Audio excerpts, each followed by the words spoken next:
ঢাকা জেলা একসময় পূর্ব বাংলার সবচেয়ে বড় ও গুরুত্বপূর্ণ প্রশাসনিক এলাকা ছিল, কিন্তু এই বৃহত্তর ঢাকা জেলার ভেতর থেকেই সময়ের সাথে সাথে আলাদা আলাদা জেলা সৃষ্টি হয়েছে, শুধুমাত্র প্রশাসনিক ও সামাজিক চাহিদার ভিত্তিতে। চলুন দেখি কিভাবে এই বিভাগটি আজকের এই বর্তমান রূপ পেয়েছে। প্রাচীন বৃহত্তর ঢাকা জেলা। প্রথম দিকে ঢাকা জেলা বলতেই বোঝানো হতো একটি বিশাল অঞ্চল, যেখানে আজকের গাজীপুর, নারায়ণগঞ্জ, মানিকগঞ্জ, মুন্সিগঞ্জ, এমনকি নরসিংদী জেলা পর্যন্ত অন্তর্ভুক্ত ছিল। এটি ছিল একটি সুপার ডিস্ট্রিক্ট। ব্রিটিশ ভারত থেকে শুরু করে পাকিস্তান এবং স্বাধীন বাংলাদেশের প্রাথমিক দশক পর্যন্ত 1971-এর আগে ঢাকা ছিল পূর্ব পাকিস্তানের রাজধানী এবং সকল প্রশাসনিক কাজের কেন্দ্রবিন্দু। এই সময়ে জেলা সদর ছিল পুরান ঢাকায় অবস্থিত। স্বাধীন বাংলাদেশের শুরুর বছরগুলোতে জনসংখ্যা বৃদ্ধি, নগরায়ন এবং প্রশাসনিক দক্ষতার অভাবে এত বড় একটি জেলার কার্যক্রম পরিচালনা কঠিন হয়ে পড়ে। এজন্য প্রয়োজন দেখা দেয় জেলা বিভাজনের। 1984 সালের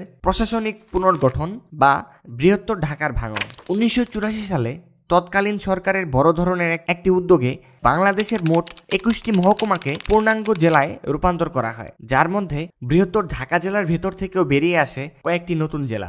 এক, গাজীপুর জেলা। পূর্বে ঢাকা জেলার অন্তর্ভুক্ত ছিল জয়দেবপুর মহকুমা। তারপর অর্থাৎ 1984 সালে জয়দেবপুর মহকুমা পৃথক জেলা হিসাবে গাজীপুর নামকরণ করা হয়। 2, নারায়ণগঞ্জ জেলা। ঐতিহাসিক বন্দর ও শিল্পনগরী হওয়ার জন্য আলাদা প্রশাসনিক গুরুত্ব পেয়েছিল। এটিও 1984 সালে একটি জেলা হয়। 3, মানিকগঞ্জ জেলা। পূর্বে এটি ঢাকা জেলার পশ্চিমাঞ্চলীয় মহকুমা ছিল। ব্রহ্মপুত্র ও পদ্মা নদী দ্বারা বেষ্টিত এই অঞ্চলটি 1984 সালে জেলা হিসেবে আত্মপ্রকাশ করে। 4, মুন্সিগঞ্জ জেলা। আগে এই জেলাটি পরিচিত ছিল বিক্রমপুর নামে। ঐতিহাসিক ও সাংস্কৃতিকভাবে সমৃদ্ধ এই অঞ্চলটিকে জেলা করা হয় সেই একই বছরে। 5, নরসিংদী জেলা।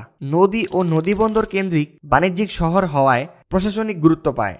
এটিও 1984 সালে একটি আলাদা জেলা হয়। এই ভাঙনের ফলে ঢাকার আকার ছোট হলেও প্রশাসনিক কার্যকারিতা অনেক বেড়ে যায়। ঢাকা এখন শুধুমাত্র একটি জেলা নয়, পরবর্তীতে আরো বেশ কয়েকটি জেলা মিলে ঢাকা একটি বিভাগে পরিণত হয়েছে। তো ভিউয়ার্স, এই ছিল বৃহত্তর ঢাকা জেলা ভেঙে ঢাকা বিভাগ হওয়ার ছোট্ট একটি টাইমলাইন।